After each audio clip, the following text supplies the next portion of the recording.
on your guns.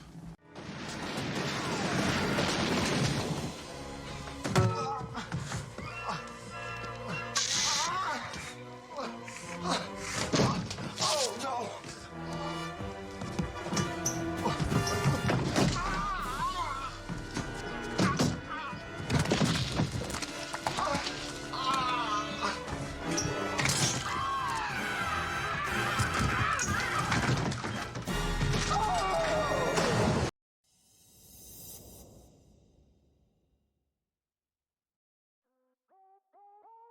どうもどうも、ことの葉あかねやで。どうも、東北キリパンです。今回は、スマートフォンって、スマホ脳とかの書籍で言われとるほど悪影響が明確やないし、なんやったらメリットもあるので、あんまり信じるのはようないって話をしていくで。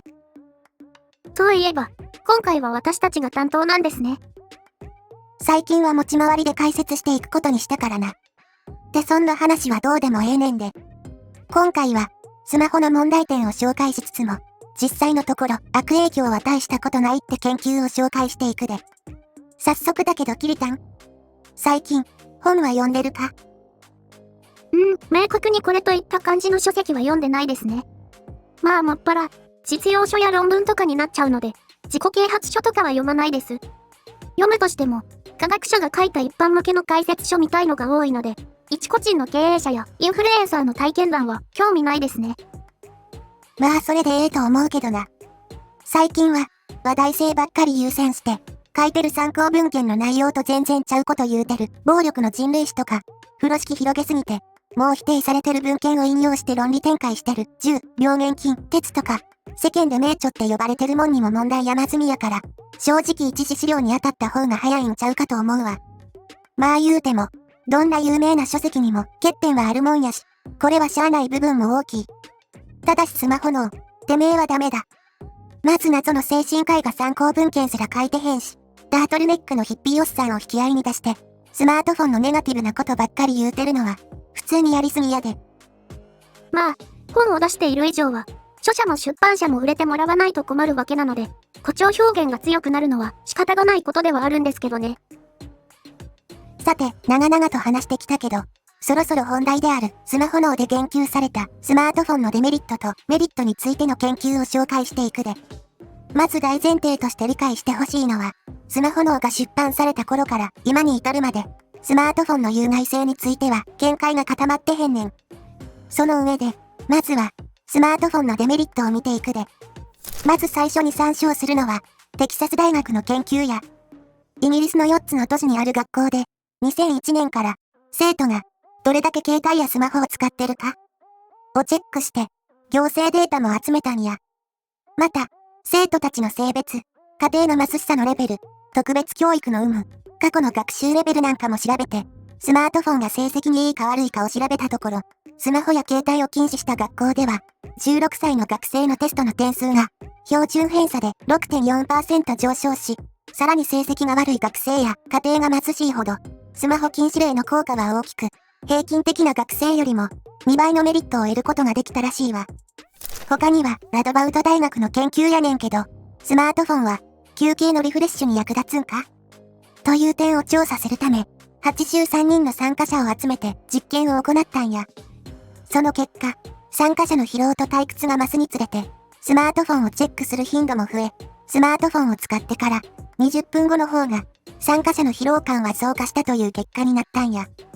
で、最後に、アメリカ国立衛生研究所のリサーチを紹介するけど、9歳から10歳の子供を対象にした ABCD 研究からは、1日に7時間以上、スマホや PC の画面を見てる子供は大脳皮質が小さくなっていたそう。ちなみに、大脳皮質は脳の3分の2をカバーしてるだけやなく、実行機能を司ってるエリアでもあるので、決断能力の低下につながってる可能性が考察されてるで。確かにあかねさんの言う通りですね。ただ、紹介してもらったスマートフォンの研究の多くは信頼性が低いという問題はありますけど、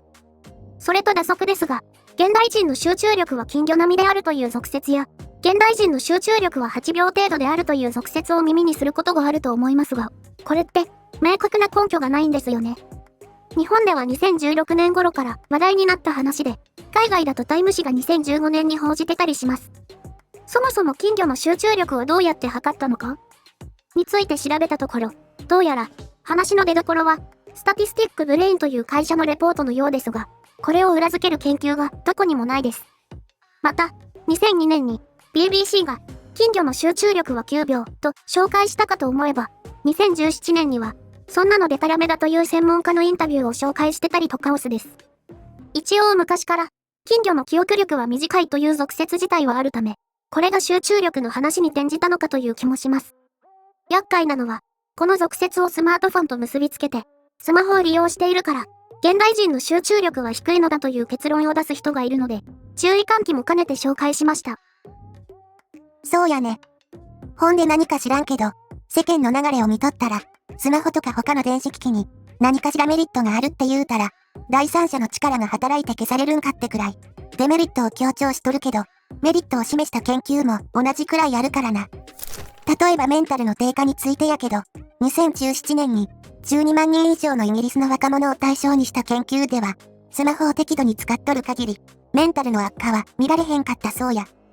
ただし、使用量がめっちゃ多い人については、測定可能な負の関連性が報告されたんやけど、その効果はめっちゃ小さいねん。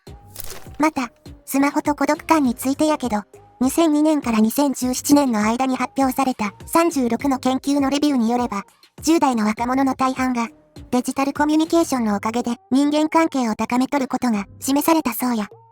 スマホが記憶力に与える影響についてやけど、デジタル技術と記憶の関係を調査した研究では、ある情報について、わからんかったらすぐ検索できると言われた場合には記憶力が低下し、この情報は PC に保存されへんと言われた場合には、普通に記憶力が働いたそうや。つまり、テクノロジーが記憶に悪い影響を与えてるかどうかは、まだ全然わからんっちゅうことや。ほんで、スマホと集中力に関しても、2015年のレビューでは、デジタル技術が人の注意力やワーキングメモリを低下させるかどうかは、参加者のモチベーション次第である可能性も指摘されとるんや。というのも、実験で使われるタスクは、基本的につまらんものが多いので、スマホのせいで、あたかも認知が低下しとるように見えるかもしれへんってこと。そうなると、単純にスマホが悪であるという考えが成り立たないとして、どのように仮説や推測を行えばいいんですかね？もし推測をするのなら、スマホそのものが問題やなくて、ユーザー自身に、もともと何らかの問題があるっちゅう感じやな。もうちょっと詳しく言うと、ほとんどの人にとって、スマホは問題ないんやけど、生まれが貧しかったり、悪い家庭環境で育ったり、いじめに悩んでたりするような、人生の逆境に苦しんでる人は、その脆弱性を、スマホが悪化させるんちゃうか、ちゅう考え方や。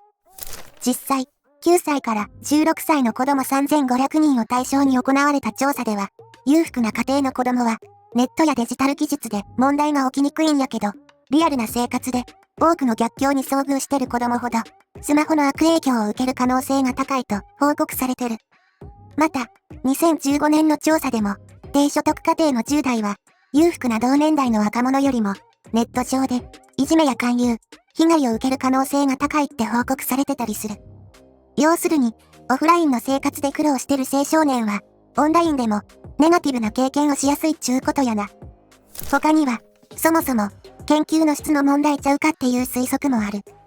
なんでそんなことを言われているのかといえば、スマホの利用時間の測定がバラバラっちゅう問題があって、例えば、ランカスター大学の研究を見てみると、238人の人々を集めて、Apple のスクリーンタイムアプリが記録したデータを自己申告するように指示したんやけど、この数値を一般のスマホ研究で使われる尺度と比べたら、相関係数はかなり低かったんや。もちろん、この研究に限らず、スマホに関する研究の多くでは、結果に対する信頼性が低く、その理由も、自己申告による調査やデータの取り方そのものに問題があるんちゃうかと言われとるんや。少なくとも、貧困やメンタル的な部分に関しては、研究者側がどうにかできるレベルではないので、研究の質を担保する方向で行動するべきですね。まあここまで、いろいろな話をしてきたけど、確かにスマートフォンのデメリットを強調した研究もようけ発表されてて、その点に関しては、スマホ脳の指摘は間違いないわ。ただ同じくらい、スマートフォンのメリットを強調した研究も出てて、研究の質に関しては、どっちも優先して支持できるほどの信頼性がないさかい、まだまだといった感じやな。はい、ちゅうわけで、今回は、この辺りで終わりにしとこうと思います。ご視聴をおきに、